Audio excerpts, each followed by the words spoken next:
మధుమోహం ఉబకాయం ఉంటే America visa కష్టమే అంటూ చూస్తా ఉన్నాం. సో అమెరికాలో ఆ వీసాల గురించి రోజు రోజుకి రకరకాల కథనాలు అయితే వస్తూ ఉన్నాయి. సో మధుమోహం ఉబకాయం ఉంటే మాత్రం వీసా ఇవ్వడం కష్టమే, అమెరికా వీసా కష్టమే అని చెప్పి చాలా స్పష్టంగా అంటే ఈ విధంగా కూడా ఆలోచిస్తున్నారు. ఎంబసీలు కాన్సులేట్లకు కొత్త మార్గదర్శకాలు. గుండె జబ్బులు, శ్వాస సమస్యలు ఉన్న వారికి ఇబ్బందే. ఎక్కువ వయసున్న డిపెండెంట్లకు సమస్యలున్న ప్రభావం వారితో అమెరికా ప్రభుత్వంపై భారం పడే అవకాశం ఉంటుందన్న అమెరికా విదేశాంగ శాఖ వచ్చే ఏడాది భారత్లో పర్యటించే అవకాశం అంటూ చూస్తా ఉన్నాం. సో ట్రంప్ వాడి ఎంత దారుణంగా అంటే చాలా చాలా దారుణంగా బిహేవ్ చేస్తున్నట్టు కనబడతా ఉంది. రోజుకొక కొత్త పాలసీ తీసుకొస్తా ఉన్నాడు. ప్రజలందరూ కూడా కన్ఫ్యూజ్ చేస్తున్న విషయం కనబడతా ఉంది. సో ఇక్కడ చూడండి, మధుమోహం అంటే షుగర్, ఉబకాయం, ఒబేసిటీ వంటి సమస్యలతో బాధపడుతున్న వారికి ఇకపై అమెరికా వీసా పొందడం కష్టం కాదు. గుండె జబ్బులు, తీవ్ర శ్వాస సమస్యలు ఉన్నవారికి వీసా నిరాకరించే అవకాశం పెరిగింది. ఈ మేరకు విదేశీయులు ఎవరైనా అమెరికా వీసా పొందడం కోసం ఇప్పటికే ఉన్న ఆరోగ్య పరిశీలన నిబంధనలో ఆ దేశ విదేశాంగ మార్పులు చేసింది. ఇకపై మధుమోహం, ఉబకాయం అంశాలు పరిశీలన జాబితాలో చేర్చింది. దీనికి సంబంధించి ప్రపంచవ్యాప్తంగా అమెరికా ఎంబసీలు, కాన్సులేట్లకు నూతన మార్గదర్శకాలు వెళ్లాయని ఆ దేశానికి చెందిన KFF హెల్త్ న్యూస్ వెబ్సైట్ వెల్లడించింది.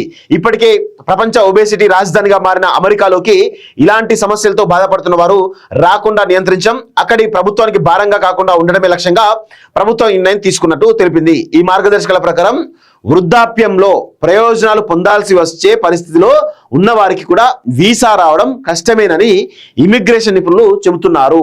ఎంబసీలు, కాన్సులేట్ అధికారులకు జారీ చేసిన కొత్త మార్గదర్శకాల్లో వీసా దరఖాస్తుదారుల ఆరోగ్యాన్ని ఖచ్చితంగా పరిగణలోకి తీసుకోవాలి. గుండె జబ్బులు, తీవ్ర శ్వాసకోశ సమస్యలు, క్యాన్సర్, మధుమేహం, నాడి సంబంధిత వ్యాధులు, మానసిక ఆరోగ్య పరిస్థితిని ఖచ్చితంగా పరిగణలోకి తీసుకోవాలి. వాటి చికిత్సకు వందలు వేల డాలర్ల వ్యయమవుతుంది. వారు అమెరికాలోకి వచ్చాక ప్రభుత్వంపై ఆధారపడాల్సి వస్తే తీవ్ర భారం పడుతుంది. అలాంటి వారికి వీసా నిరాకరించాలి. ఒకవేళ దరఖాస్తుదారులకు తమ వ్యాధుల చికిత్స, ఆరోగ్య సంరక్షణ వ్యయాన్ని పూర్తిగా భరించగల ఆర్థిక స్తోమత ఉంటే పరిగణలోకి తీసుకోవచ్చు. ఇక వీసా దరఖాస్తుదారుల కుటుంబ సభ్యులలో ఎవరైనా తీవ్ర వ్యాధులు, వైకల్యాలు ఉన్నాయా లేదా అన్నది పరిశీలించాలి అని విదేశాంగ శాఖ ఆదేశించింది అంటూ చూస్తా ఉన్నాం. సో అమెరికా వెళ్ళాలి అనుకునే వాళ్ళకు ఇదొక పెద్ద ఇబ్బందికర అంశం. ఎందుకంటే అక్కడ చిన్న జబ్బు వచ్చినా లక్షలు ఖర్చు అవుతాయి. అందుకే అక్కడ మీరు గుర్తుపెట్టుకున్న ప్రతి ఒక్కరు కూడా హెల్త్ ఇన్సూరెన్స్ ఉంటుంది. ప్రతి ఒక్కరికి కూడా హెల్త్ ఇన్సూరెన్స్ అనేది కంపల్సరీ ఉంటుంది. సో ఆ క్రమంలో ఆ హెల్త్ ఇన్సూరెన్స్ ఉంటుంది కాబట్టి ఫ్రీ ట్రీట్మెంట్, అంటే అందరు ఎక్కడ పోయినా కానీ ఆ హెల్త్ ఇన్సూరెన్స్ తోటి ట్రీట్మెంట్ చేయించుకుంటారు. కానీ హెల్త్ ఇన్సూరెన్స్ తీసుకున్నప్పటికీ కూడా కొంతమంది టెంపరీగా పోతూ ఉంటారు కదా, ఆ భారం కూడా ఈరోజు ప్రభుత్వం మీద పడుతూ ఉందట. సో దానివల్లనే ఇదంతా కూడా మొత్తానికైతే ఆ ఉబకాయం కానీ లేకపోతే మధుమోహం ఉన్న వాళ్ళు ఎవరైతే ఉన్నారో వాళ్ళ వీసాను రిజెక్ట్ చేసే అవకాశాలు అయితే కనబడతాయి. ఒకవేళ ఆ దాంతో కనుక పోతే కొన్ని లక్షల రూపాయలు ఖర్చు అవుతాయి. ఇది 100% గుండె జబ్బు వచ్చింది అనుకోండి, 100% అక్కడ 50 లక్షల నుంచి ₹1 కోటి అయ్యే అవకాశం కనబడతా ఉంది. సో అంత భారం భరిస్తా అని చెప్పి చెప్పగలిగితేనే పంపిస్తారట, లేకపోతే పంపిరట.